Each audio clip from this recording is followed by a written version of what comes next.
लंडनहून जय भीम सगळ्यांना. माझ्या हातामध्ये आयडेंटिटी कार्ड आहे आणि मी ज्या कंपनीत मला नोकरी लागली होती त्या कंपनीच्या बाहेर उभो आहे. आयडी कार्ड परत करायला चाललोय. का? तर म्हणजे नोकरी गेली. कोणामुळे? पुण्याच्या कॉलेजमुळे. या कंपनीने पुण्याच्या कॉलेजला विचारलं की मी त्यांचा विद्यार्थी होतो का? त्या कॉलेजने सांगितलं नाहीच.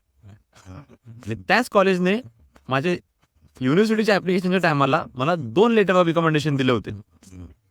मग यावेळेस तिने का नाही सांगितलं? कारण नकोय ना. आम्ही पुढे गेलेलो नकोय तुम्हाला. हे फक्त आयडी कार्ड किंवा हे फक्त नोकरी नव्हती. हे माझ्या परिवाराचा, माझ्या शिक्षकांचा, माझ्या समाजाचा, सगळ्यांचा अनेक वर्षाचा संघर्ष होता. मी नोकरी कमवली आणि पुण्याच्या कॉलेजमुळे गेली. मला बाबासाहेबांचं वाक्य आठवतं की शिक्षण हेच तुमचं शस्त्र आहे. जय भीम.